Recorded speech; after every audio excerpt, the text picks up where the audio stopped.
पंचमवेद प्रतिष्ठान अंबाजोगाई सहर्ष सादर करीत आहोत शारदापुत्र डॉक्टर विनोद कमलाकर निकम लिखित आणि दिग्दर्शित सामाजिक भान जपणारे 2 अंकी नाटक स्त्री सन्मानार्थ मातृधर्म रक्षणार्थ. स्त्री सन्मानार्थ मातृधर्म रक्षणार्थ. निर्मिती पंचमवेद प्रतिष्ठान अंबाजोगाई. निर्मिती प्रमुख श्री रवींद्र जाधव, श्री रत्नाकर निकम, श्री विकास निकम. निर्मिती सहाय्यक स्वप्नील सोनवणे, रोहित देशमुख. लेखक शारदापुत्र डॉक्टर विनोद कमलाकर निकम. दिग्दर्शक शारदापुत्र डॉक्टर विनोद कमलाकर निकम. नेपथ्य श्री दीपक देवगावकर, मुरली फड, सुनील राऊत. रंगमंच व्यवस्था सदानंद गोरे, अभय पाटील, आकाश गोरे, अमित गुढे. वेशभूषा सौ सोनाली निकम, सौ अनुराधा निकम, श्रीमती अलका गणोरकर. रंगभूषा व केशभूषा सौ अनुराधा निकम, साक्षी बिडेकर, राधाकृष्ण वाघ, डॉक्टर विनोद निकम. प्रकाश योजना नारायणी निकम, नारायण त्यारे. पार्श्वसंगीत स्नेहा अनंतवाळ, सूरज सोनवणे. संगीत संकलन ओंकार रापतवार, प्रवीण कसबे. पार्श्वसंगीत स्वर कुमारी अंजली गायकवाड नगर, सौ रागिनी शिंदे पुणे, श्री देवी पवार, श्री अंगद गायकवाड, शंकर शिंगारे, निखिल लोमटे. संहिता टंकलेखन श्री सचिन कदम. विशेष आभार कुमारी अंजली गायकवाड नगर, साजन बेंद्रे कोल्हापूर आणि स्वामी विवेकानंद प्राथमिक विद्यालय अंबाजोगाई. कलाकार पात्र परिचय अहिल्या कुमारी दीपाली रवींद्र जाधव, दुर्गा आजी चंद्ररेखा चंद्रशेखर मुळे, राधाबेन सौ दीपा सुभाषचंद्र गुप्ता, सुहाणी कुमारी भूमी आनंद टाकळकर. मॉडेल कुमारी प्रतीक्षा धनंजय तौर, फातिमा सौ स्वरूपा संतोष कुलकर्णी. डॉक्टर सौ अंजली प्रताप साखरे. समाजसेविका कुमारी आकांक्षा पांडुरंग ढगे. सोहम चिरंजीव पार्थ बळीराम केंद्रे.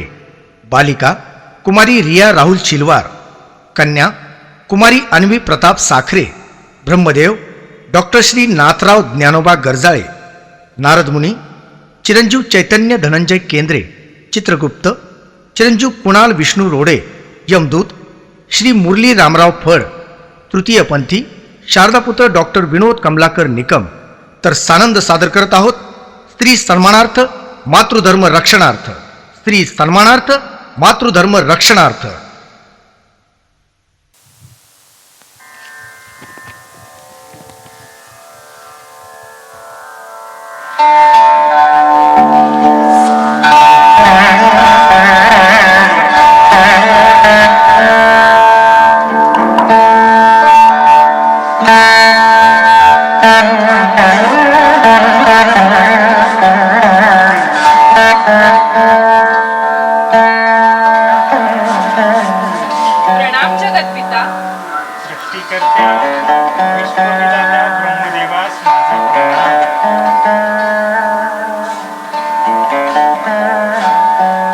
स्वागत आहे देवी सत्या.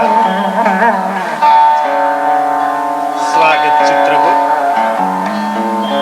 आपल्या कार्यमग्नतेतून ब्रह्मलोकी येण्याचे विशेष प्रयोजन. जगत्पिता, ब्रह्मलोकी येण्याचे कारणही तसेच विशेष आहे.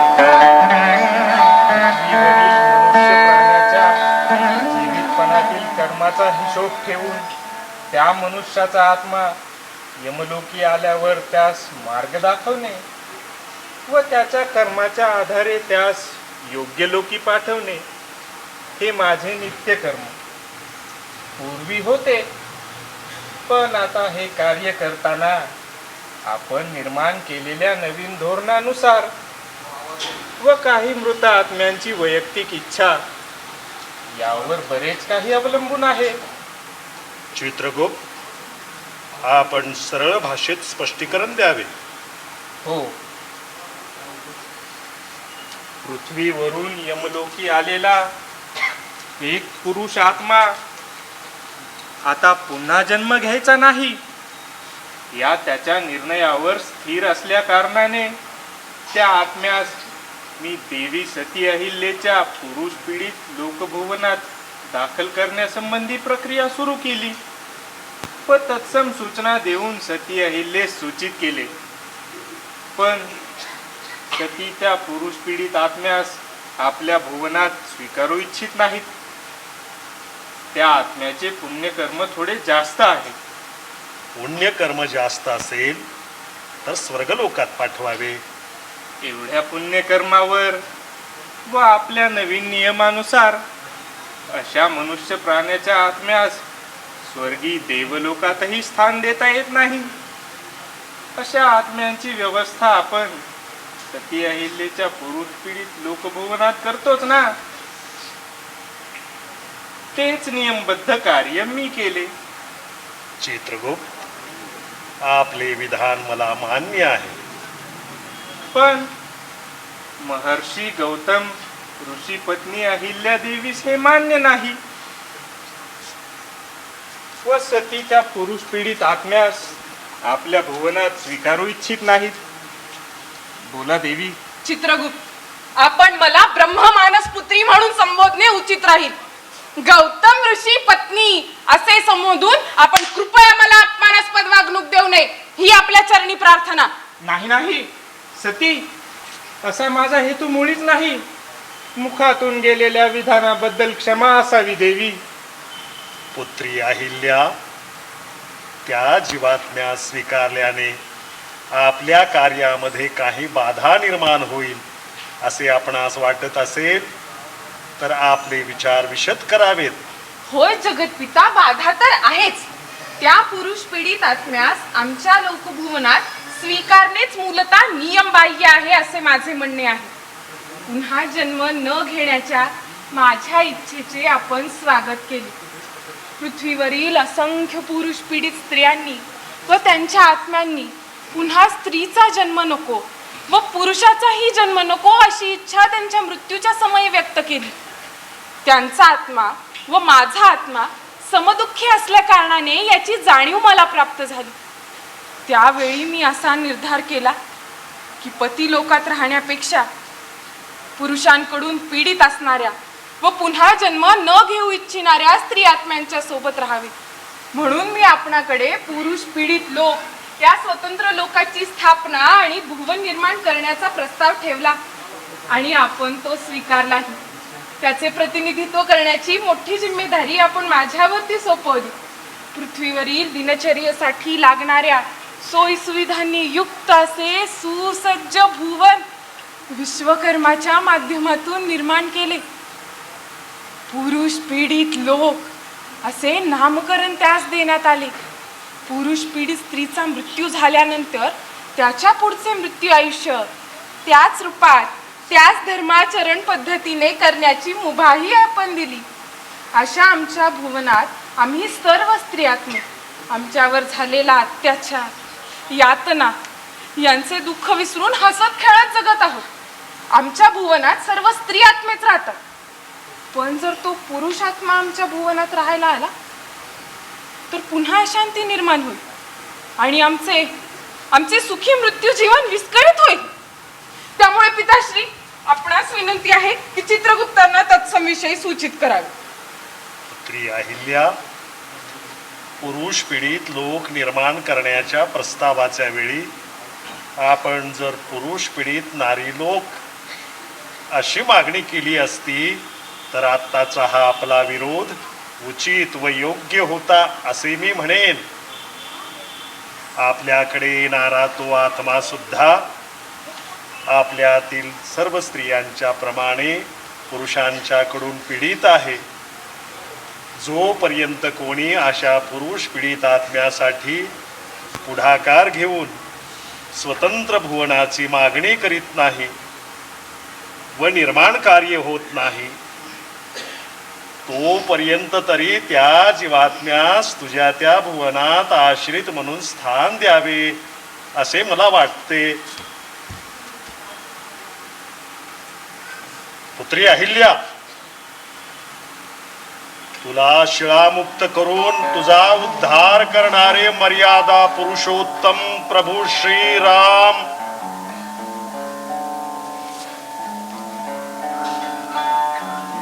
ते सुद्धा एक पुरुषच होते, हे लक्षात असू द्यावे. सगळेच पुरुष किंवा पुरुषात्मे वाईट नसतात, चांगले सुद्धा असतात. माझे विचार तुला जर मान्य असतील तर त्या जीवात्म्यास तुझ्या त्या भुवनामध्ये आश्रित म्हणून स्थान द्यावे, अशी विनंती मी तुझा मानसपिता म्हणून करतो आहे. आपण सृष्टी करता, सृष्टी निर्माता, जगतपिता तसेच माझे मानसपिता सुद्धा आहात. आपण विनंती नव्हे तर आज्ञा करावी. आपली आज्ञा शिरसावंद्य, आपल्या आज्ञेचे पालन करणे हे माझे कर्तव्यच आहे. चित्रगुप्त, या कार्यात माझ्यामुळे व्यत्यय आला त्याबद्दल क्षमस्व. सती अहिल्या, आपण क्षमा मागण्याची आवश्यकता नाही. आपल्या समस्येचे निवारण झाले व माझे कर्तव्यही पूर्ण झाले. आज्ञा पिताश्री. सृजनकर्ता जगतपिता, आज्ञा असावी. कल्याणमस्तु.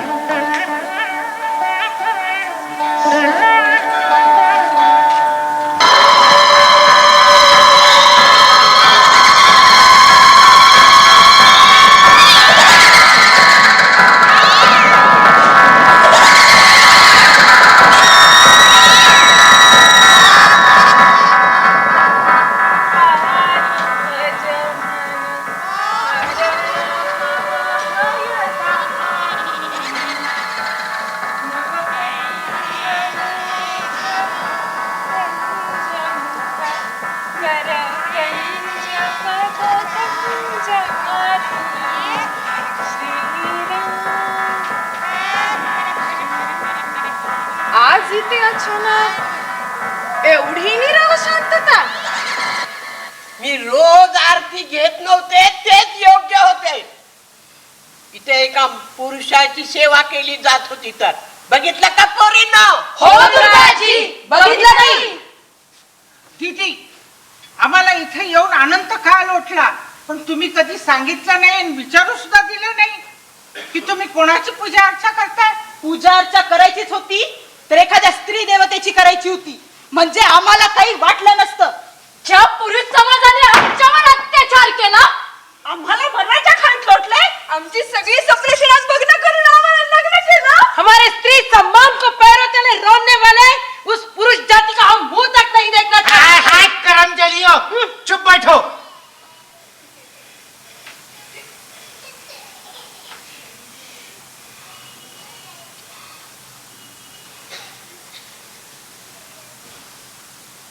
मैं जानती हूं यहां सबके कर्म फूटे हैं इस पुरुष जात के कारण, पर मैं सबको पूछती, प्रभु राम की मूर्ति से आप सबको क्या तकलीफ है? आगे एक बताइए. तू तर सगळ्यात समजदार. आपण दीदीच्या घरात राहतो, आपल्या मनाप्रमाणे आपला धर्म आचरण करण्याची मुभा,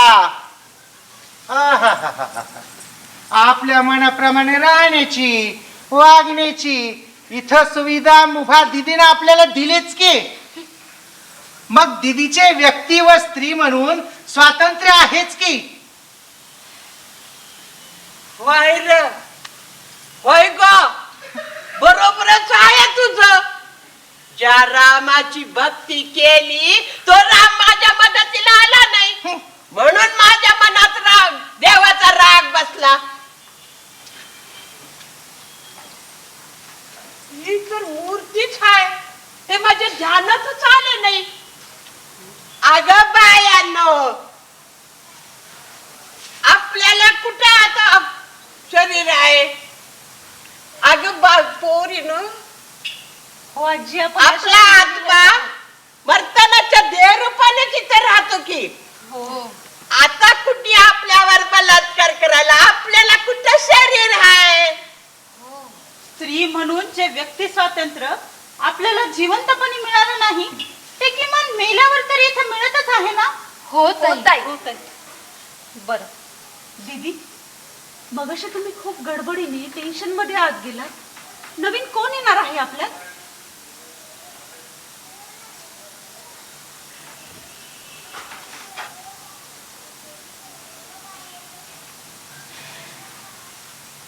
पाहिलं पाहिलं का कोण येणार आहे ते?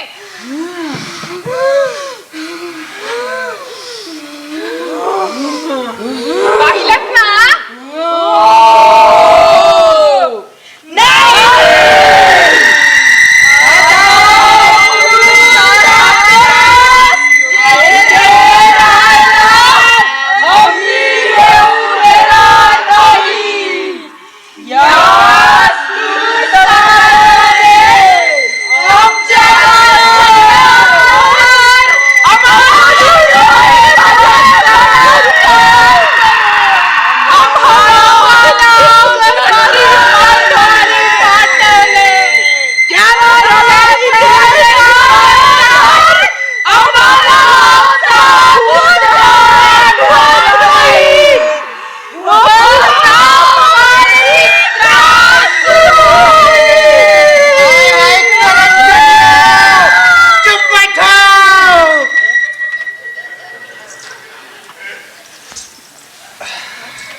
दीदी, मी याला कुठेतरी बघितले, पण पुसटसाच आठवतोय. कोण आहे बरं हा? आठवत का नाहीये? हा दीदी, हा मुलगा खूप चांगला आहे, पण इथं कसं काय आला? तू ओळखतेस याला? कसं काय? हो, एका तरुण मुलीला 10-12 गुंड व राजकारणी पोरांच्या तावडीतून सोडवायला यानेच तर मला मदत केली होती. खूप चांगला मुलगा आहे हा, आपण घेऊ त्याला. अगं बायांनो, असंही आपल्या सगळ्या बायकांच्या आत्म्यासमोर त्याचा आत्मा बिचारा एकटा व कमजोरीच आहे की. तो आता आपल्यावर काय करणार आहे? त्या पुरुषाने जर एखाद्या मुलीला बलात्कारित होण्यापासून वाचवले असेल तर त्याला आत घेण्यास माझी तरी काही हरकत नाही. अशा मुलाच्या आत्म्यास येथे राहायला किमान दारापाशी या कोपऱ्यात तरी जागा देऊ. हो ठीक आहे. घेऊ मग त्याला. घेऊ त्याला.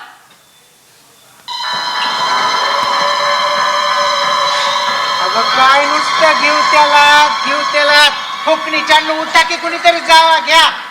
हा मॅक मीच जाते, बस खंड गाईचा.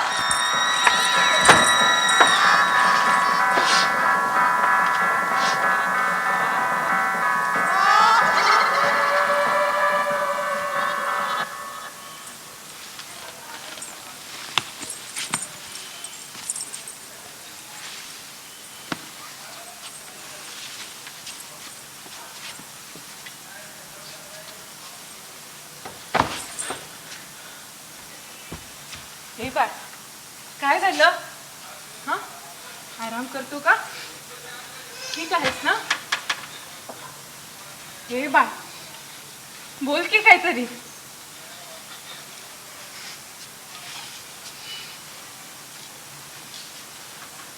हा पण आपल्या सगळ्यांसारखाच आहे, पुरुषांकडून पीडित. नराधम पुरुषांनी आपली मर्दानगी सिद्ध करण्यासाठी याच्यावरती सुद्धा अत्याचार केलेला आहे. म्हणून याची पुन्हा जन्म घेण्याची इच्छा नाही. पुन्हा जन्म घेण्याची इच्छा नाही. म्हणून ब्रह्मदेवाच्या सांगण्यावरून चित्रगुप्ताने काही काळापुरते यास आपल्याकडे आश्रित म्हणून पाठवले आहे. याचे पण आपल्यासारखेच हाल झालेले आहेत वाटतं. पोरीनो, आपला मुर्दा पडला तेव्हा आपल्या काही क्षणात आपल्या आत्म्याचा त्रास कमी झालाच की. हो, पण याचा आत्मा अजूनही धक्क्यातच आहे. मी डॉक्टर आहे, मी चेक करते याला. देखो देखो, मरने के बाद मरा हुआ डॉक्टर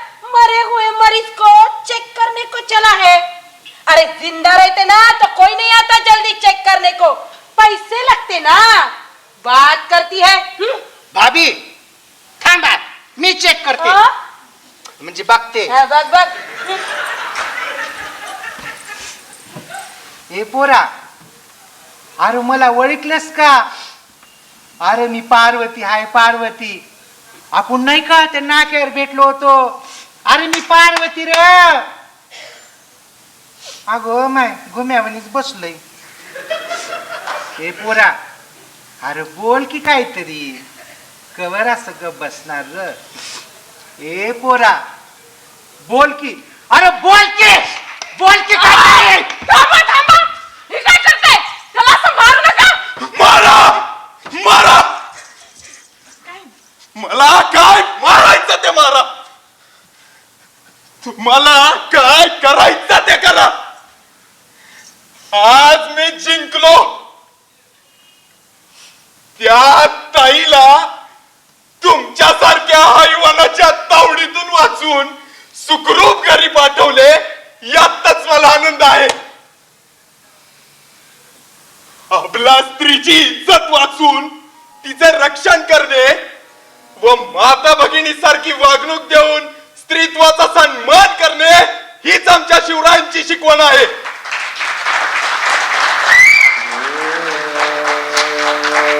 स्वतःला शूर, वीर, पराक्रमी मर्द समजणारे तुम्ही कसले मर्द? त्या तृतीयपंथी ताईने आणि मी तुमच्या हातची शिकार पळवली म्हणून तुम्ही सगळे त्या तृतीयपंथी ताईवर बलात्कार केला.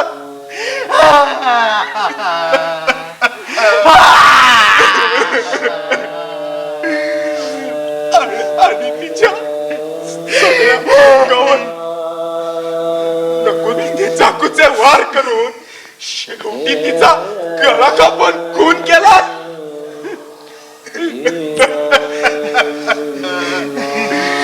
ही घटना सगळ्या जगाला मी ओरडून सांगणार आहे. तुमच्या पापाचा आता गळा भरलाय. आई, बाबा,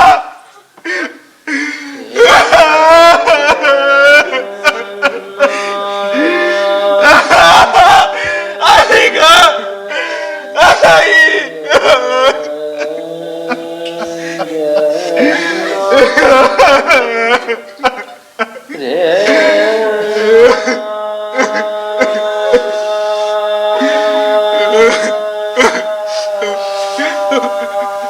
अरे अरे, तुम्हीच खरे नामर्द आहात रे.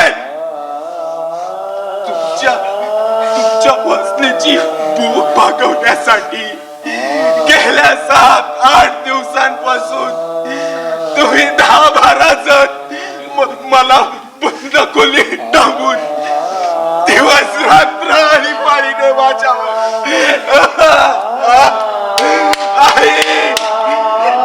आई ग, सोडा सोडा मला.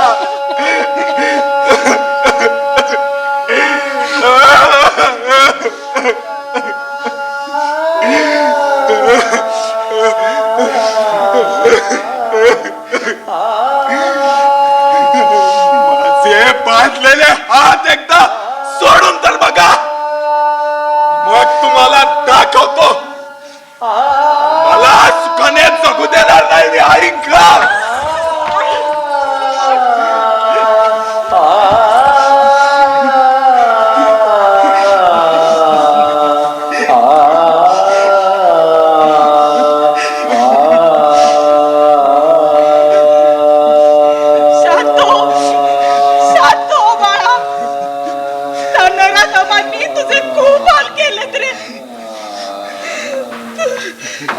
खूप हाल केलेत.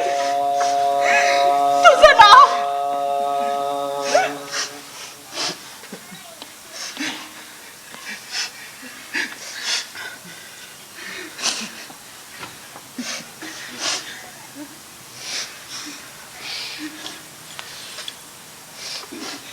मी सोहम आई वडिलांचा हा एकुलता एक.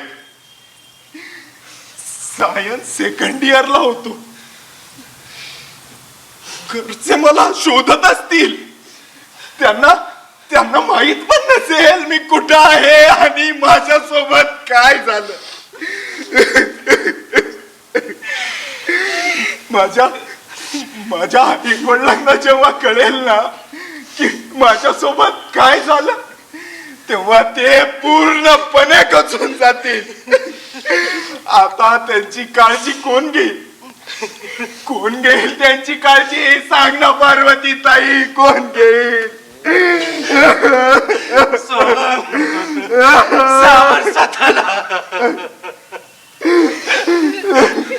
तुला काळजी वाटणं साहजिक आहे. होईल त्यांचं कसं तरी. आपल्यामुळे ती ताई सुखरूप घरी गेली, यातच आपल्याला खरा मोठा आनंद आहे रे. यातच आपल्याला खरा मोठा आनंद आहे. सोहम, खऱ्या अर्थानं आपण आपला पुरुष धर्म निभावला रे. खऱ्या अर्थानं आपण आपला पुरुष धर्म निभावला. भावांनो, तुमच्या धाडसी वृत्तीचे कौतुक करावे तेवढे कमीच आहे.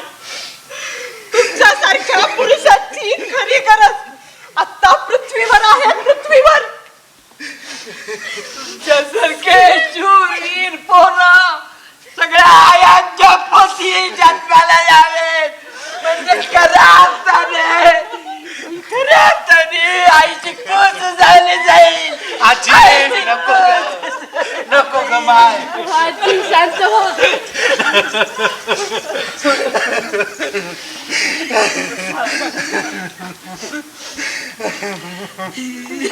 सगळ्या जणी कोण आहात?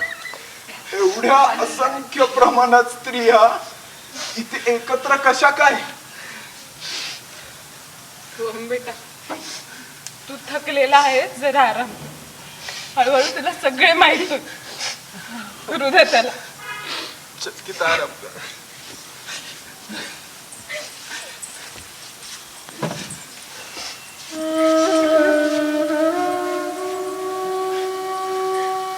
तुम्ही सगळ्याही आराम कर.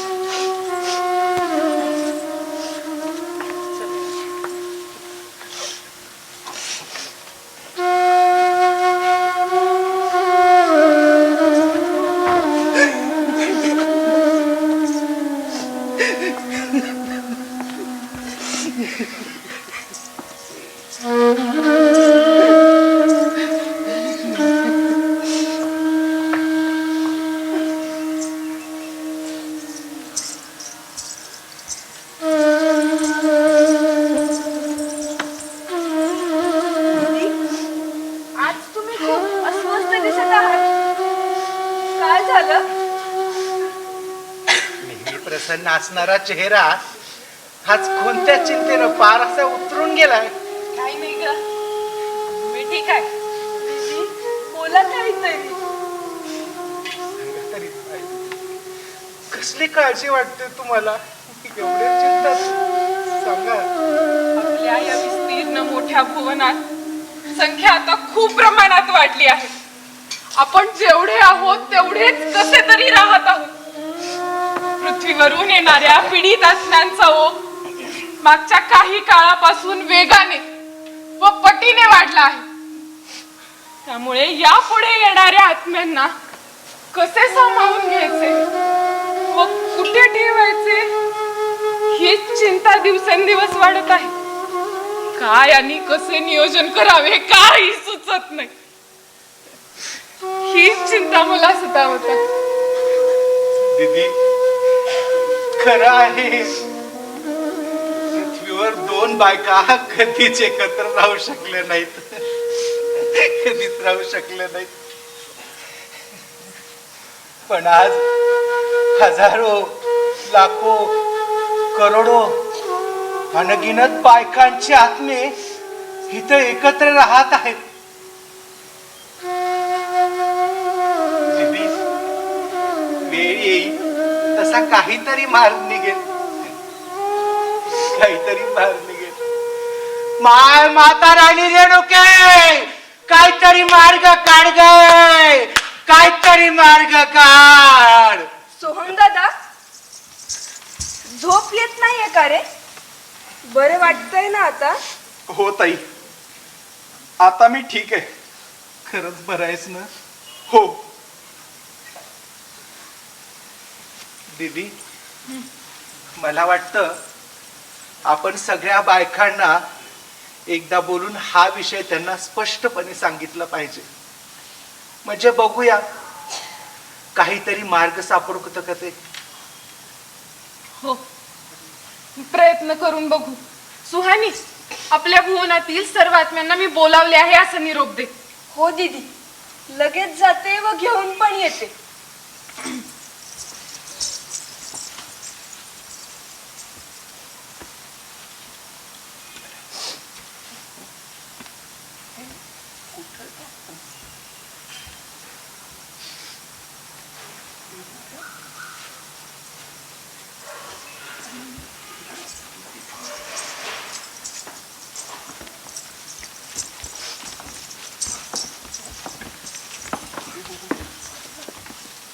दीदी, आपने इतने जल्दी जल्दी में हमको क्यों बुलाया? कुछ काम है क्या? आप सब जरा बैठो. बसा ताई. चल सोम, आपण तिकडे बसू. चल, बसा.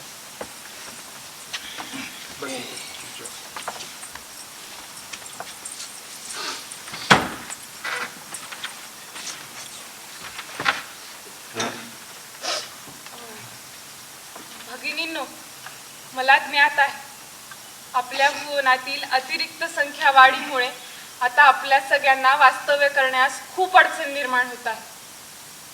लवकरच मी आपल्या भुवन विस्ताराबाबत ब्रह्मदेवांकडे विचार विनिमय करणार आहे. तोपर्यंत आपल्या सगळ्यांचे सहकार्य मला अपेक्षित आहे. येणाऱ्या आत्म्याला स्वीकारून मिळेल तिथे जागा उपलब्ध करून सामावून घेतले पाहिजे. दीदी, आपण म्हणतो ते बरोबर आहे, पण आता नवीन कोणी आले तर सर्वांचे झोपायचे व बसायचे हाल होणार हे मात्र निश्चित. आपण देवाजवळ प्रार्थना करू की आणखीन कोणी नवीन आत्म्यांना इथे पाठवू नये म्हणून. अगं बाई, आपलं देवाने ऐकलं असतं तर ही कशाला वेळ आली असते आपल्यावर. आजी, घडून गेलेल्या गोष्टी काढण्यात आता काही अर्थ आहे का? आता कशाला महत्व दिलं पाहिजे त्याचा विचार करू. बर बाई.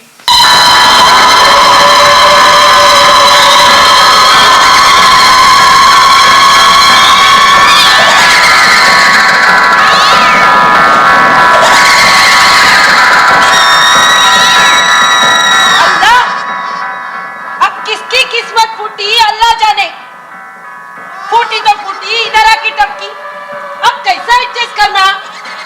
आप लोग देखो बाबा, मैं तो नहीं. Now, so congested this place is. How can we adjust? I can't share my bed.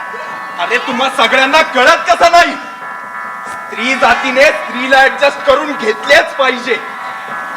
मला ऍडजस्ट करून घेतलातच ना, मग येणाऱ्या स्त्री जाती आत्म्याला सामावून घ्यायला काय हरकत आहे? काय माहित कोण बिचारी येतीये. दीदी, कोण येत आहे आपल्याकडे? सुहानी, कोण येत आहे म्हणून विचारून तरी काय उपयोग? इथं आपल्यालाच राहायला खूप अडचण होत आहे. कळतंय ना तुला? हो, पण दीदी सांगा तरी.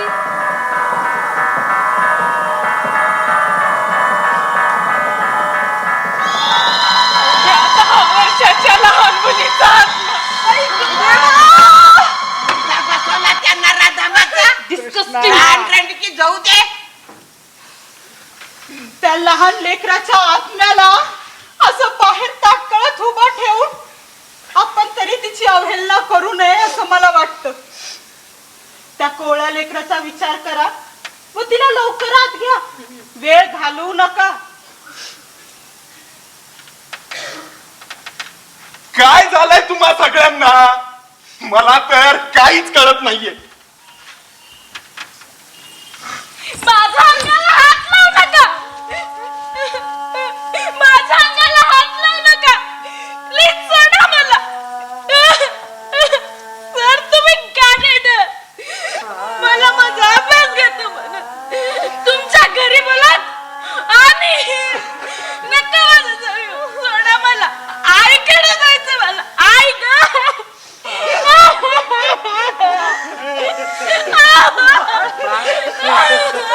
रडू नको.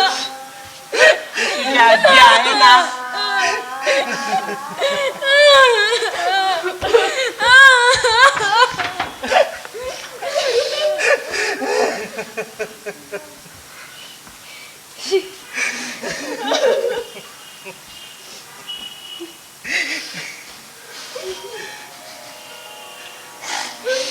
काय बोलावं आणि कसं बोलावं विचार करण्याची ताकदच संपलीये. लहान वयातील या बिचाऱ्या गोवळ्या लेकराचा काय दोष.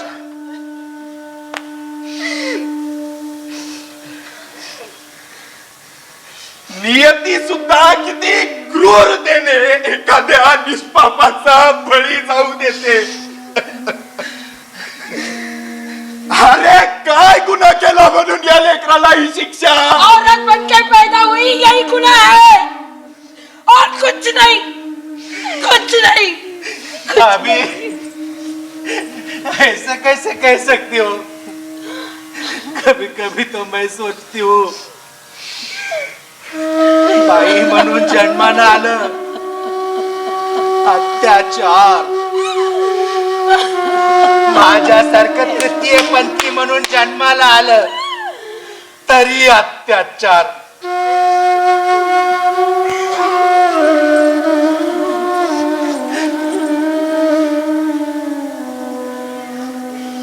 आणि पुरुष म्हणून जन्माला आलं तरी अत्याचारच.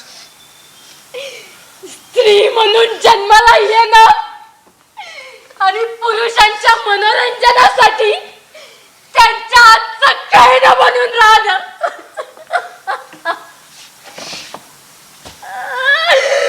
हेच सत्य.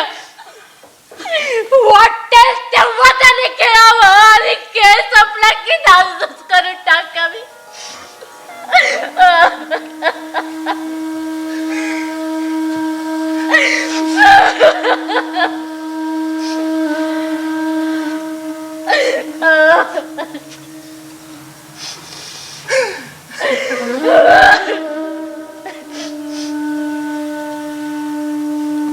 स्त्री सुंदर असो किंवा नसो, ती कमी शिकलेली असो किंवा उच्च शिक्षित असो अथवा अशिक्षित असो, अशा लोकांसाठी ती फक्त आणि फक्त सावधच असते. फक्त सावध. अशा लोकांना नात्यांचाही गंध नसतो. नाते निभावताना घरात स्त्रीची घुसमट होते. घुसमट.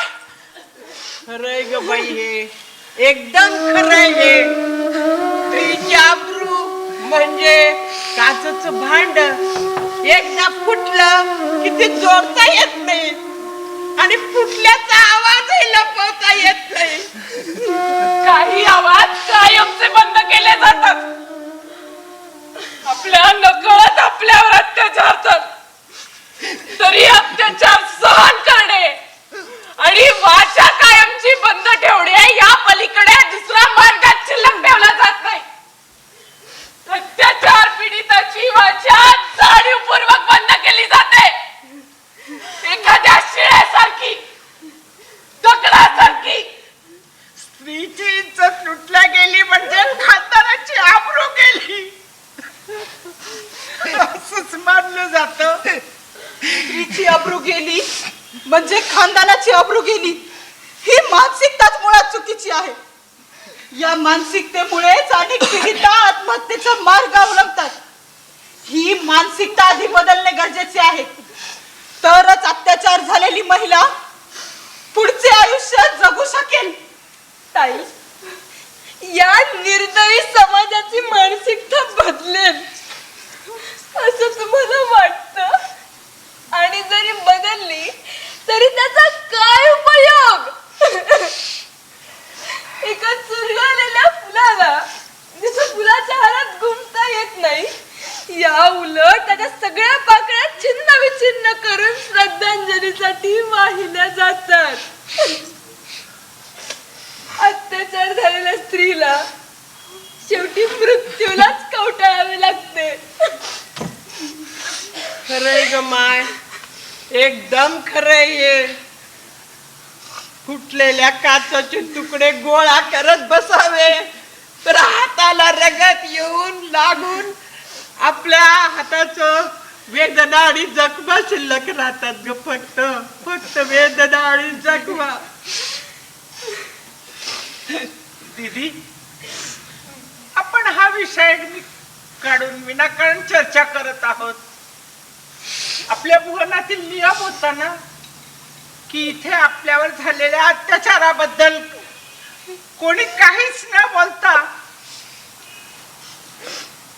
गप्प व शांत राहायचे आणि आपले मागच्या जीवनातील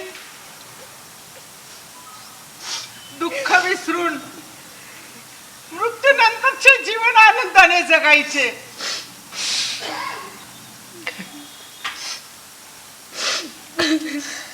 खरं तर गप्प राहण्याची मला जणू सवय झाली होती. मला वाचा उघडण्याची मुभा दिली गेली नाही. तुम्ही या भुवनात दाखल झाल्यानंतर मीही तुम्हा सगळ्यांना हा विषय न काढता शांत राहण्यास सांगितले. कळत न कळत हे माझे चुकले. कृपया आपण मला क्षमा करावे. दीदी, आपण क्षमेची याचना करणे उचित नाही. उलट तुमचे आमच्या सगळ्यांवर खूप मोठे उपकार आहेत. तुमच्यामुळेच आम्हाला आमचे सगळे दुःख विसरून इथे हसत खेळत राहता येते. हेच आमच्यासाठी महत्वाचे आहे. पण आपण दुःख विसरून आनंदाने इथे राहतच होतो ना. धन्यवाद सोहम. सोहम, बालिका, पार्वती आपल्या कुटुंबात आले आणि आल्या आल्या बोलते झाले. मला असे वाटते की तुम्ही सगळ्या जणीही बोलत्या व्हा. आपल्या दुःखाला वाचा फोडा. कदाचित यातून भविष्यास नवी दिशा मिळेल आणि तशा बदले. दगडासारखे बंद वाचा. मला तरी काही कळत नाही. दीदी, आज तुम्ही अचानक काय बोलताय? दीदी, तुम्हाला गोष्ट सांगता येते का? सांगा ना. मला दगडाची गोष्ट सांगा, नाही तर मग मला चांदोबा मामाची गोष्ट सांगा. त्या आकाशातल्या चंद्राची. बाळ, नाव नकोस घेऊ त्या चंद्राचं. अगं बाई, त्या चंद्राचा आणि तुझा काय 36चा आकडा आहे की काय? नाही म्हणलं त्या दिवशी चंद्र आहे साक्षीला गाणं म्हणत असताना तू अस्वस्थ होऊन. हो आजी, सांगते सगळं. अनंत काळापासून हृदयात सगळं साठवण करून ठेवलेलं पाषाणासारखं घट्ट झालं आहे. आता तरी पाषाणाला पाझर फुटलाच पाहिजे. बाळा, तुला चंद्राची गोष्ट ऐकायची आहे ना? हो. बेटा, सांगते.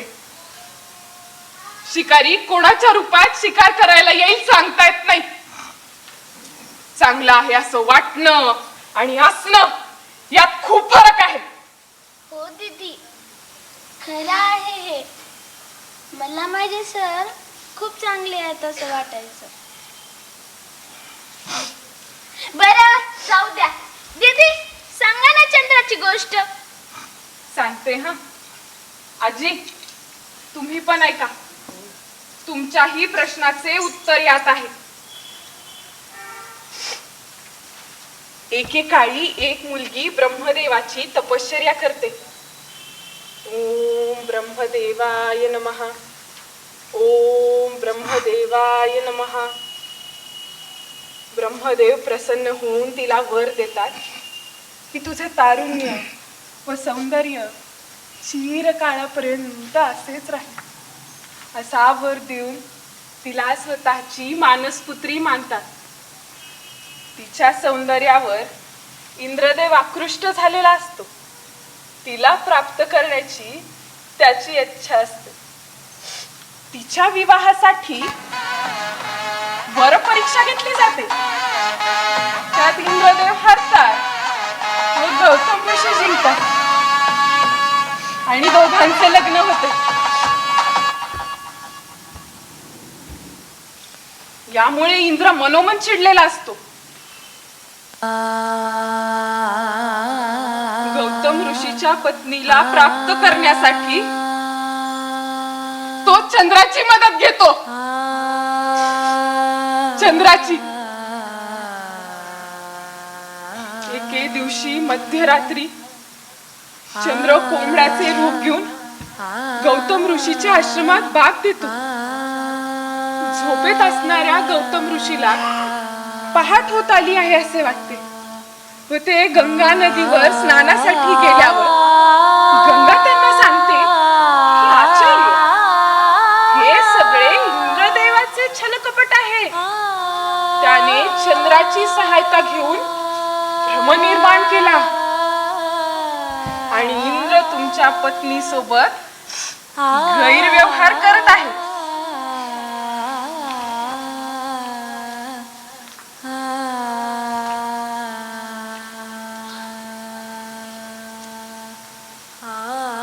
हे ऐकून जेव्हा गौतम ऋषी आश्रमात येतात तेव्हा त्यांचेच प्रतिरूप घेतलेल्या इंद्राने आपल्या पत्नी सोबत कुकर्म केले आहे त्यांच्या लक्षात येते. ते रागाने लाल होतात. ते क्रोधित होऊन चंद्राला व इंद्राला शाप देतात. नाही आचार्य, मी अनभिज्ञ आहे. तसेच अनभिज्ञ असणाऱ्या, काहीही दोष नसणाऱ्या आपल्या पत्नी शिक्षा करतात. तिला शाप देतात की तू कायम शिळा बनून राहशील.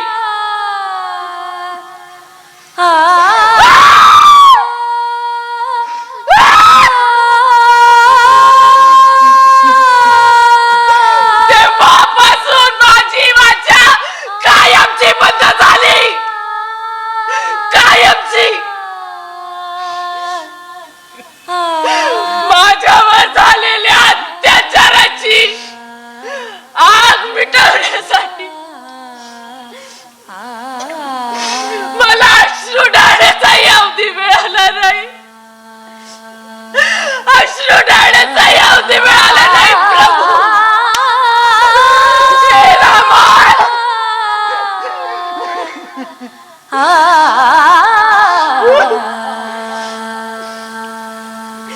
रामाने उद्धार केला.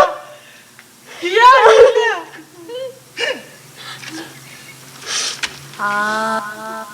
होय, मीच ती अत्याचारित असूनही न्याय न मागू शकणारी, आपले दुःख न सांगू शकणारी, शापित अबला नारी सती अहिल्या. अरे देवा, तुझ्यासारख्या तपस्वी नारी सोबत असला अत्याचार. बाईचा जन्म बेकार. बाईचा जन्मच बेकार. अनंत काळापासून कोंडलेला श्वास आज सोडला.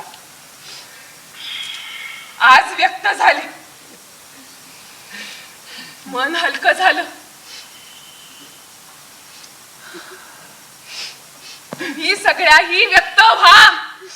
आपल्या दुःखाला वाचा फोडा. बोला दुर्गाजी, बोला. दुर्गा, नवरा, लेक, लेकी, सुना, जावई, नातवंड अशा बरगच्च भरलेल्या घरात दुर्गेसारखा दरारा असणारी मी, लहान वयात लग्न झालं म्हणून कमी शिकलेली, पण कामात नीटनेटकेपणा, स्वयंपाकात सुगरण, देवाधर्माची लहानपणापासून आवड, गाणे गात भजन करत प्रभू रामचंद्राची मनोभावे भक्ती केली. रोज संध्याकाळी गावाबाहेरच्या देवळात जायची. अंगावर भरगच्च दागदागिने असायचे. 3-4 तरड्या बांडपोरांनी माझ्यावर पाळत ठेवली. सुनसान रस्ता बघून त्या पोरांनी सोडा रे मला पोरांनो, जाऊ द्या रे मला. मी तुमच्या आई सारखी आहे, मी तुमच्या आजी सारखी आहे. वाचवा वाचवा आरडाओरडा केला, पण माझ्या मदतीला ना राम आला ना कुणी माणूस आला. मी देवाची लई भक्ती केली, लई आरडाओरडा केला. माझ्या अब्रूच्या दागिन्यासोबत, अंगावरच्या दागिन्यासोबत मला अब्रूचा पण दागिना लुटला ग. त्या दुर्योधनाने मात्र माझा गळा दाबला. यमराजलाही गडबडी झाला. तेव्हाच मी ठरवलं की बाई म्हणून मला जन्म ना ग, बाई म्हणून मला जन्म नाही. दुर्गाजी लुटारूच का ते?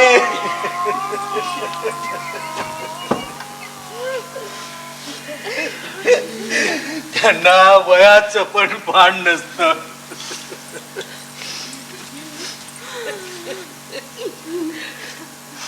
वासनेची भूक भागली की झालं.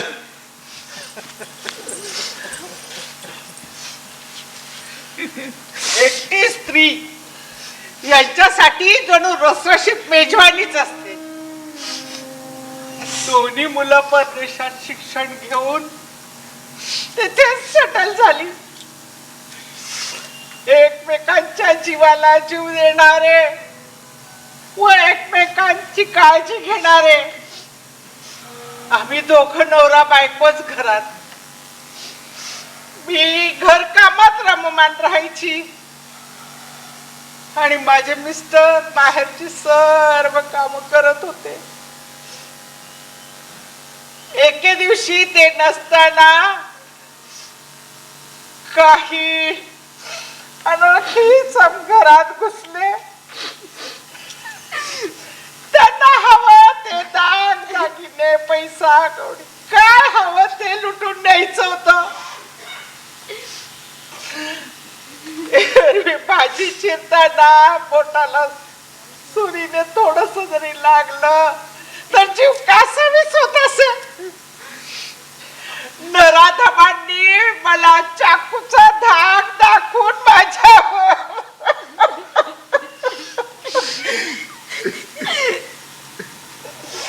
आणि शेवटी माझा गळा कापून मला रक्ताच्या थारोळ्या.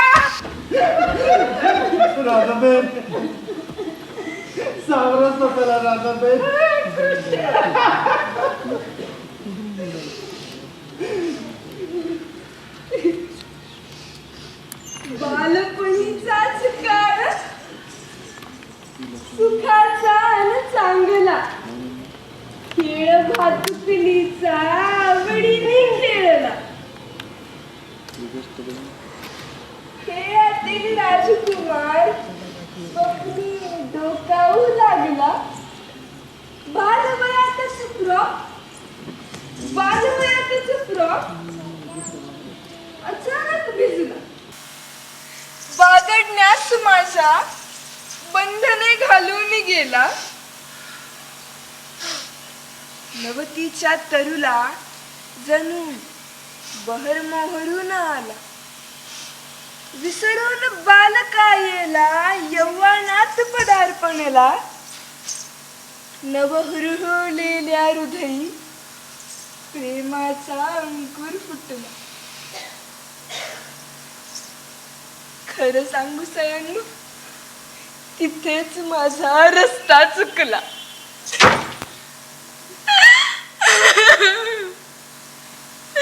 शृंगारलेल्या कायेचा अनुभवनांचा चुराडा झाला. तिथेच माझा घात झाला, त्यानेच माझा घात केला. ऐक,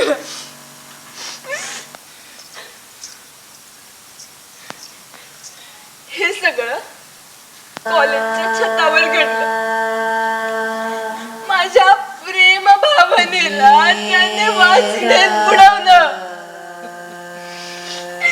लग्न कर म्हणून मी त्याच्या मागे लागले होते.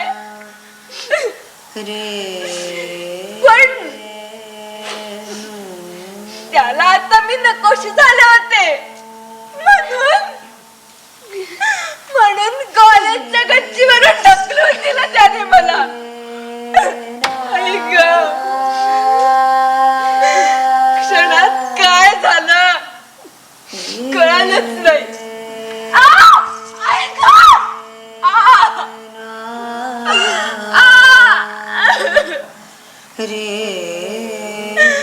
हॉस्पिटलला पोहोचताच माझा श्वासही संपला.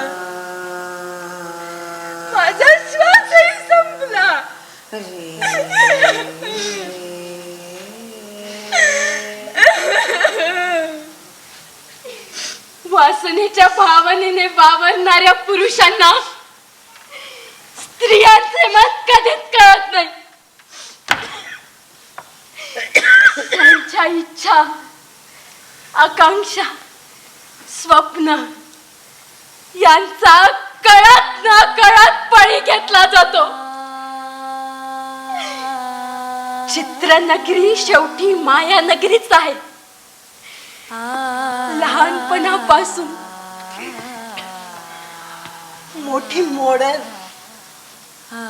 व हिरोईन होण्याचे स्वप्न पुराशी बाळगले व वाटचाल सुद्धा त्याच दिशेने केली.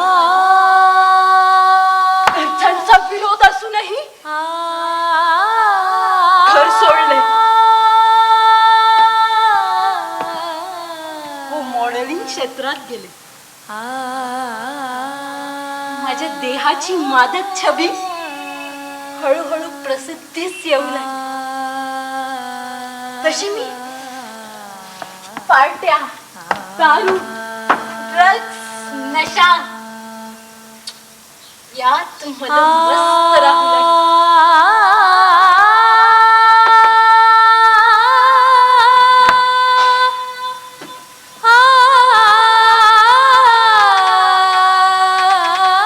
एका नामांकित दिग्दर्शक व निर्मात्याच्या आमिषास माझ्या ध्येयापायी बळी पडले.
जे झाले ते खूप वाईट झाले.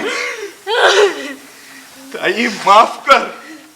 लहान तोंडी मोठा घास घेतो. क्षेत्र कोणतेही असो, मोठी स्वप्ने जरूर पाहावीत, पण ते पूर्ण करण्यासाठी मद्यपान, नशा अशा कुठल्याही वाम मार्गाला जाऊ नये. होय भैया, हे मरताना कळते पण जीवन जगताना कळत नाही. पण असल्या गोष्टीत काही पुरुषच महिलांची दिशाभूल करतात. काही पुरुषच महिलांची दिशाभूल करतात. बिलकुल सच कहती हो, बिलकुल सच.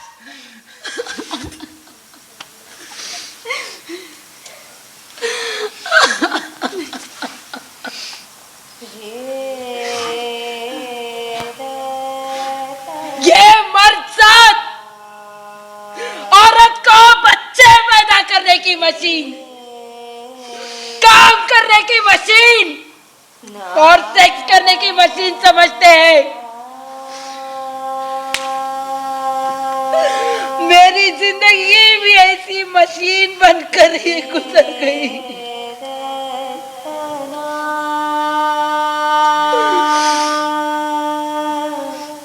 परिवार बढ़ने के कारण घर में खाने पीने की तंगी बढ़ने लगी. इसलिए मैं बाहर जाके काम करके 4 पैसे कमाने लगी. मुझे काम देने वाले उस दरिंदे की नजर मेरे जिस्म पर पड़ी. उसने मेरे साथ जबरदस्ती की.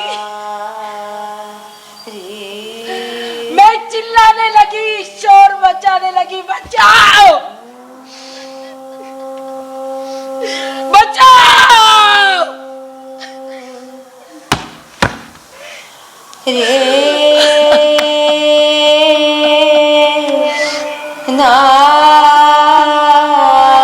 पर मैं कमजोर औरत उसके आगे कुछ न कर सकी, कुछ न कर सकी.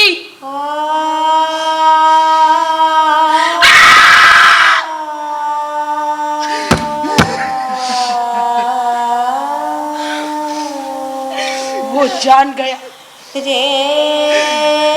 मैं पुलिस थाने जाके कंप्लेंट करूंगी. इसलिए उस शैतान ने मुझे बॉडी से पानी से भरे बॉडी में धकेल दिया. या अल्लाह, ऐसे शैतान को कभी माफ नहीं करना. कभी नहीं, कभी नहीं, कभी नहीं, कभी नहीं.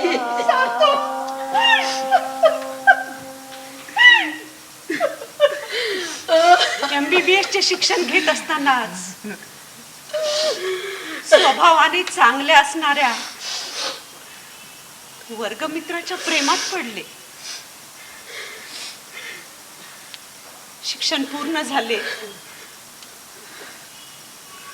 तेव्हा मी लग्नाचा विचार केला.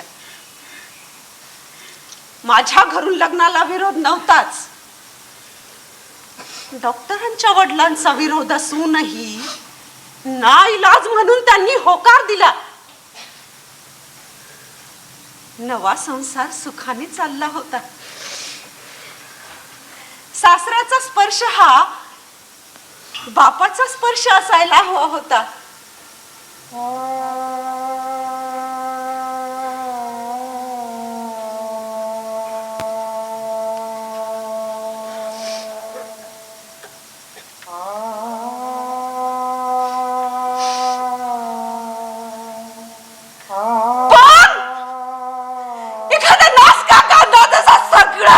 नसवतो ना, तसाच माझा सासरा निघाला.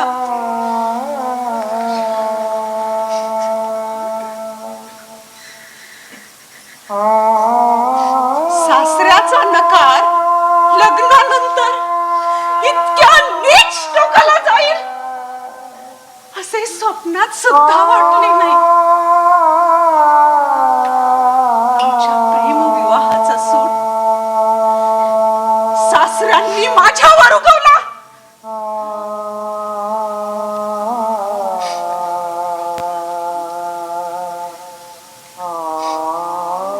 घरच्यांची इज्जत राखण्याकरता कायम तोंड बंद ठेवून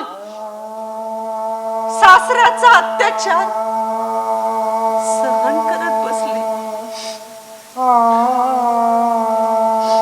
माझी सहनशीलता हीच माझी कमजोरी आहे. हे समजल्यावर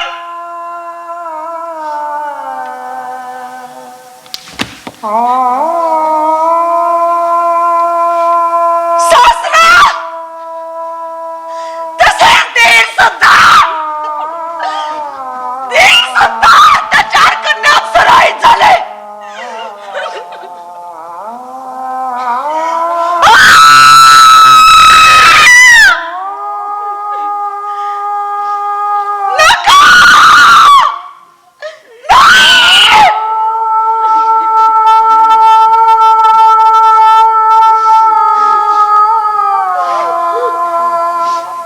नवऱ्याला हे सगळं सांगावं तरी कसं, हा प्रश्न मला खूपदा पडायचा.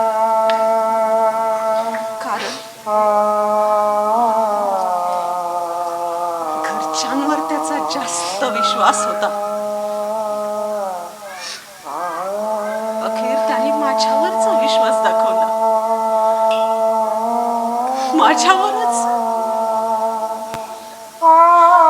म्हणून शेवटी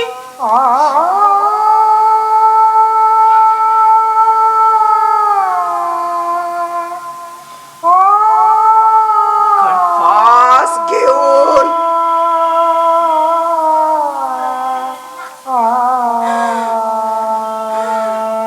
सुटले एकदाची.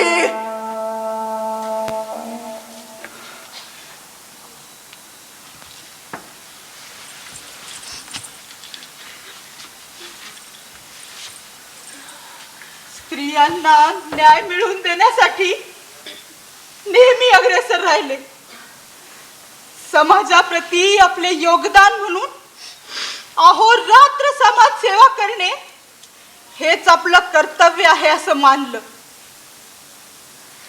एका मोठ्या राजकीय नेत्याच्या विरोधात एका पीडित गरीब मुलीला मदत करत होते. तिच्यासाठी कोर्टात लढा देत होते. हे प्रकरण मिटवण्यासाठी त्या मोठ्या राजकीय नेत्याने मला लाच देण्याचा प्रयत्न केला, पण मी तो उधळून लावला. म्हणून गुंडांमार्फत मला धमक्या देण्यात आल्या. पण त्या पीडित गरीब मुलीला न्याय मिळवून देणे ह्या ध्येयावरून डगमगणारी मीन होते. म्हणून गुंडांमार्फत मला किडनॅप करण्यात आले. त्या गुंडांनी माझ्यावर अत्याचार केला. माझ्या देहाचे लचके तोडले. कसलाही धागा दोरा पुरावा शिल्लक राहू नये म्हणून माझ्या अंगावर पेटून टाकून मला जिवंत जाळून मारलं.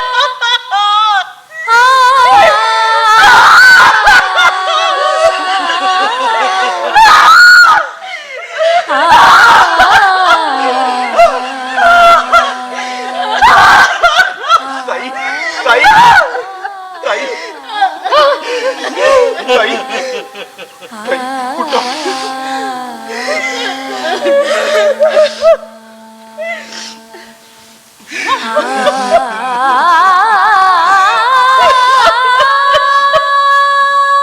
यावर काय बोलावं काहीच सुचत नाही.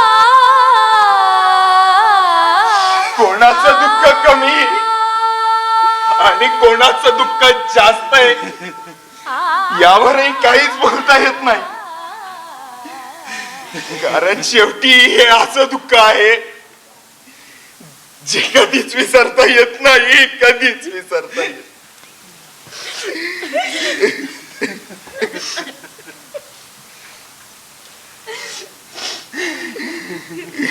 तरी आपण आपले दुःख विसरून इथं आनंदाने जीवन जगतच आहोत ना. विसरून नाही, विसरलो ते दाखवण्याचा अभिनय करत राहत आहोत. अभिनय का होईना पण आपण आनंदी राहतच आहोत ना, कारण आपण सगळ्यांनी आपली सुटका करून घेतली आहे जन्म मृत्यूच्या फेऱ्यातून. हो ना, जिवंत राहिलो असतो तर कायम कोर्टाच्या चक्रा मारत बसलो असतो. वरून शेजाऱ्या पाजाराचे टोमणे ते लपवे फिरत फिरावं लागलं असतं. आपल्यावर अत्याचार होऊन सुद्धा समाजाने आपल्याकडेच असे बघितले असते जसे की आपणच गुन्हेगार आहोत. जिंदा लाश बनकर रहने से तो अच्छा हुआ कि हम सब मुर्दा लाश में तब्दील हो गए. पुरुष जातीचा पगडा असल्यामुळं बायकांचं काही चालतच नाही. कायमच दडपणाखाली राहिलो. अन्याय अत्याचार बायकांच्या पाचवीला पुजलेले. ती अवदसा सटवाई तर येऊ दे म्हणजे मी तिला विचारते. आजी, पितृसत्ताक कुटुंब पद्धतीत स्त्रियांना कधीच मान सन्मान मिळाला नाही किंवा नसतोच. पुरुष ताकदवर असतो म्हणून तो कमजोर स्त्रियांवर बलप्रयोग करून अत्याचार करतो. माझा अपराध किंवा गुन्हा नसतानाही माझ्या पतीनेच मला दंडित करून शिक्षा केली. हा कसला न्याय? माझा तर न्याय व्यवस्थेवरचा विश्वासच उडालाय. न्याय मागायचा तरी कोणाला? न्याय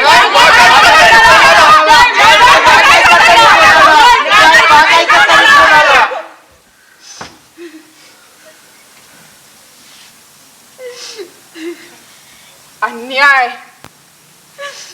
अत्याचार अशी सुसंस्कृत शब्द उच्चारताना फार बरं वाटत असेल, पण एकदा बलात्कार हा शब्द उच्चारून तर बघा. तुमच्या आत्म्यावर बलात्कार झालाय ही भावना निर्माण होईल. मग बलात्काराचं दुःख काय आहे याची किमान जाणीव तरी तुम्हाला होईल.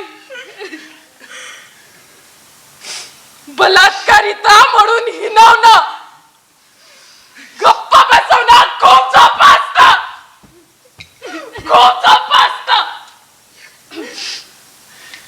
पण अवघड असतं ते सगळं स्वतः सहन करणं. माझ्या बाबतीत तर न्याय. दीदी,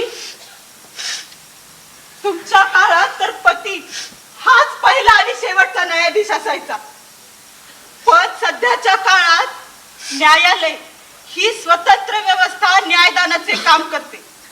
न्यायदान करत असताना पीडिता व आरोपी या दोघांच्याही बाजू ऐकून घेतल्या जातात. युक्तिवाद व पुराव्यानिशी योग्य तो निर्णयही दिला जातो. दोघांच्या बाजू समतोल ऐकून घेऊन योग्य निर्णय तो दिलाच जातो. पण बलात्कार या संदर्भात आपले कायदे स्त्रियांचा विचार करून फार कडक करण्यात आले आहेत. पण बरेचदा पीडिताकडील उपलब्ध पुराव्यातील कमतरता, साक्षीदारांचा बदलता जबाब, आरोप्यांच्या मागील राजकीय वरदहस्त अशा काही बाबींमुळे निकाल हा आरोप्यांच्या बाजूकडून लागला जातो. ताई, कायदे एवढे कडक असून सुद्धा बलात्काराचे प्रमाण का वाढत आहेत? ते कमी का होत नाही? भारतात दर 20 मिनिटांनी एक स्त्री बलात्काराची शिकार झालेली असते. प्रमाणातील ही वाढ चिंताजनक है। अब हम सबको इस बारे में कुछ सोचना चाहिए और बलात्कार ना हो इसके लिए कुछ करना चाहिए। नैसर्गिक बदल अथवा शारीरिक भिन्नता किंवा शरीरामधील हार्मोन्सची कमतरता भिन्नता या सगळ्या कारणामुळे आमच्यासारखा तृतीयपंथी जन्माला येतो। पण हा बलात्कारी पुरुष कसा जन्माला येतो देवच जाणे माय। बलात्कार करणे ही शारीरिक ताकदीची सिद्धता नसून ती केवळ मानसिक विकृतीच आहे. बलात्कार ही वाईट प्रवृत्ती आहे, कारण बलात्कार करण्यामागे शारीरिक व मानसिक वर्चस्व प्रस्थापित करण्याची मनोवृत्ती दडलेली असते. अनेकदा बलात्कार हा पूर्व वैमनस्यामधून सूड भावना जागृत झाल्यामुळे होतो, तर काही अंशी वासनिक भावनांचे क्षणिक उद्दीपन होऊन मानसिक तोल सुटल्यामुळेही होतो. असा माणूस नेहमीच बलात्कार करेल असेही नसते, पण जे लोक विकृत मानसिकतेचेच असतात आणि ते थंड डोक्याने प्लॅन करून जाणीवपूर्वक बलात्कार करतात, अशा लोकांचे प्रमाण जास्त आहे. अशा लोकांना बलात्कार करूनही तात्काळ कडक शिक्षा होत नसेल तर त्यांचे मनोबल वाढत जाते. अशा विकृतीचे पुरुष समाजासाठी जास्त घातकी आहेत. नवी पिढी फार लयच चाललीये. कुठंतरी थांबलं पाहिजे हे समाज. शिवाजी सारखे, ज्योतिबा सारखे, बाबासाहेबांसारखे समाजाचा विचार करणारे व समाजाला दिशा देणारे पुत्र आता घडायला पाहिजे. पुत्र आता घडायला पाहिजे. खरं पाहिलं तर मन बुद्धी स्थिर ठेवण्यासाठी योग्य संतुलित आहार घेणे, शारीरिक व्यायाम करणे व संयम राखण्यासाठी योगाचे प्रशिक्षण घेऊन त्याचा अवलंब केला पाहिजे. योग साधना मनाची शक्ती वाढवते. स्त्री रक्षणाची खरी गरज लक्षात घेऊन शासनाने सुद्धा स्त्री संरक्षणाचे कडक कायदे अंमलात आणले पाहिजेत व समाजाने सुद्धा डोळेझाक न करता स्त्रियांना संरक्षण दिले पाहिजे. स्त्री विषयक अत्याचार कायद्यांमध्ये योग्य ते बदल करून बलात्कार आरोपीस तात्काळ शिक्षा देण्यासंबंधी कायदे निर्माण केले पाहिजे. शिक्षेचे प्रमाण हे पीडितेच्या त्रासाचा विचार करून घटनेची तीव्रता गांभीर्य बघून केले पाहिजे. तरच गुन्हेगाराच्या मनात कायद्याची भीती बसेल व ते असा गंभीर गुन्हा करण्या अगोदर विचार करायला लागतील व असे विकृत कृत्य करण्याचे टाळतील. अत्याचारित स्त्रीला अपराधी भावनेने बघण्याचा दृष्टिकोन बदलला पाहिजे. अपराध करणाऱ्या पुरुषाला गुन्हेगार भावनेने बघितले पाहिजे. तरच अत्याचारित पीडितेला पुढचे आयुष्य जगता येईल.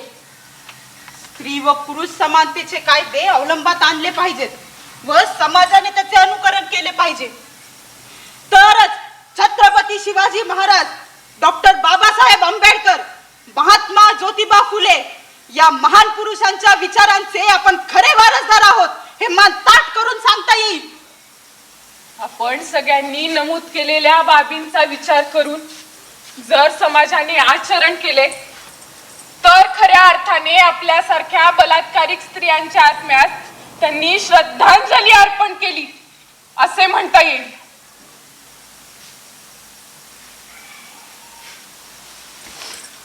हाय हाय, अरे बायांनो, आपण पुन्हा जन्म घ्यायचा नाही हे ध्येय ठेवूनच इथे आलोत की ग. अगं भावांनो, विसरलात की काय? ये बात हम नहीं भूले हाँ. और आप सब भी नहीं भूलना कि अब कोई नया सदस्य आए तो उसे अंदर नहीं लेना है, और अगर कोई लेना चाहता है तो किसी को तो घर के बाहर जाना होगा. अब कोई नया सदस्य आए तो ये पुराने आत्मे भुवन के बाहर चले जाए. अगे फातमे, आम्ही जुन्या आत्मे कशावर बाहेर जाताल? तुम्हाला बाहेर जायचं असेल तर तुम्ही खुशाल बाहेर जावा. तुम्ही नव्या आत्मे खुशाल बाहेर जावा. इथं मेलेले आत्मे, जिवंत आत्मे, नवे आत्मे ह्या इथं राहायला त्यांना परवानगी द्या. ऐसा कैसा, ऐसा कैसा, ये काम केलेलं ताज्या ऐसा